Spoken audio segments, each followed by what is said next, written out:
Assalamualaikum warahmatullahi wabarakatuh. Halo teman-teman, di sini saya akan membahas informasi seputar diksi. Oke, sebelumnya saya akan memperkenalkan diri terlebih dahulu. Perkenalkan, saya Nurul Kania Puspita Diani, mahasiswa Poltekkes Kemenkes Semarang tingkat 1 dengan nomor induk P1337434321019. Untuk yang pertama adalah pengertian diksi. Diksi adalah pilihan kata di dalam tulisan yang digunakan untuk memberi makna sesuai dengan keinginan penulis. Kata merupakan salah satu aspek yang sangat penting di dalam unsur bahasa. Untuk dapat memilih kata yang baik dan benar, terdapat syarat-syarat yang harus dipenuhi. Syarat dalam memilih kata terdapat dua. Yang pertama, syarat utama, dan yang kedua, syarat penulisan. Syarat utama dalam memilih kata terdapat dua buah.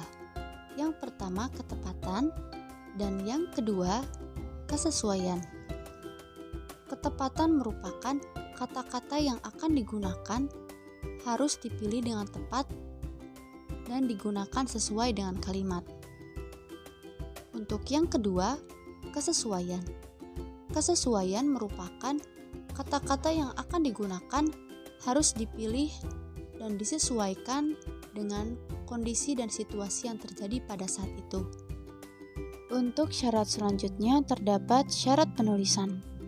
Syarat penulisan terdiri dari 6 buah. Yang pertama, makna denotasi dan makna konotasi.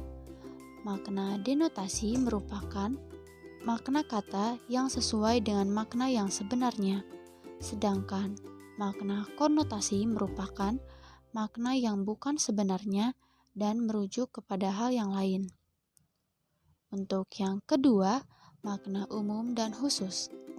Umum di sini artinya kata yang cakupannya lebih luas, sedangkan khusus merupakan kata yang cakupannya lebih spesifik dan lebih sempit. Untuk yang ketiga, ada abstrak dan konkret. Abstrak merupakan sesuatu yang tidak nampak dan tidak terlihat oleh panca indera. Sedangkan konkret merupakan kata yang acuannya semakin mudah diserap oleh panca indera. Dengan contoh, gelas itu terlihat sangat unik. Selanjutnya, jargon dan slang. Jargon digunakan secara lebih resmi, sedangkan slang digunakan secara lebih bebas. Jargon merupakan kata-kata teknik yang dipakai oleh segolongan atau kelompok tertentu dalam berkomunikasi. Bentuknya bisa seperti sandi, kode rahasia, ataupun morse. Sedangkan slang merupakan kata-kata yang biasa dipakai para remaja dalam berkomunikasi. Tercipta karena para pemakai ingin berbeda dari orang kebanyakan. Selanjutnya, sinonim. Sinonim merupakan persamaan arti. Dan yang terakhir, kata populer dan kajian.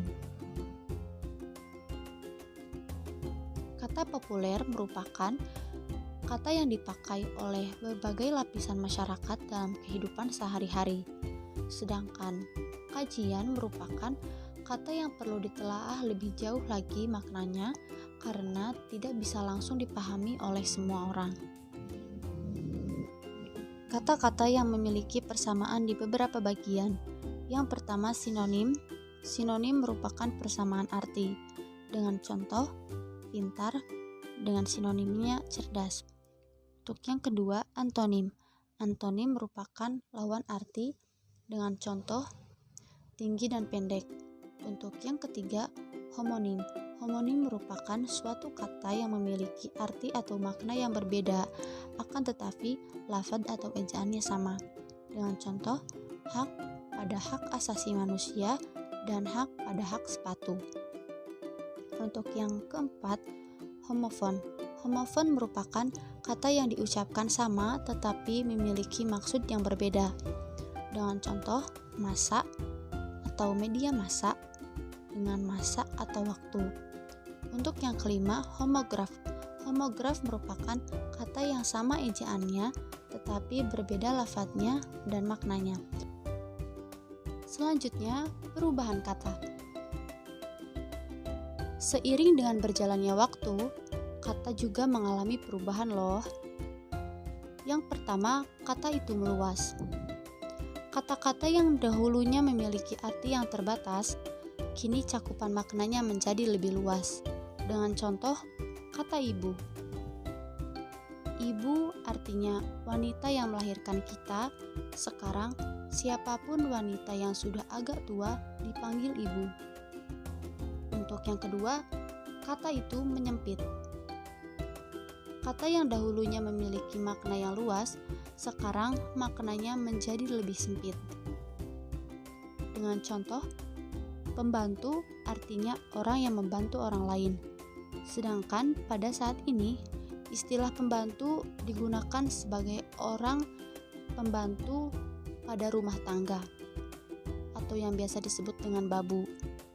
Untuk yang ketiga, sinestesia.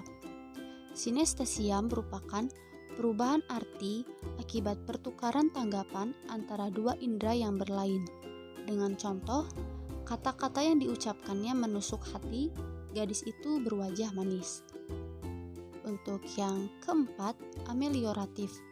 Amelioratif merupakan pengertian kata yang baru dirasakan lebih baik dan lebih enak didengar dibandingkan dengan kata yang lama. Dengan contoh, bini menjadi istri. Yang kelima, asosiasi.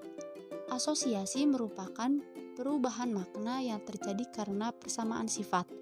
Dengan contoh, amplop sogok. Untuk yang keenam, peyoratif. Peyoratif merupakan kata yang sekarang maknanya lebih rendah dari yang dahulu. Dengan contoh, istri simpanan dulunya istri muda. Baik, sekian informasi yang dapat saya sampaikan seputar diksi. Mohon maaf bila ada kesalahan dan kekurangan. Wabillahi taufiq wal hidayah. Wassalamualaikum warahmatullahi wabarakatuh.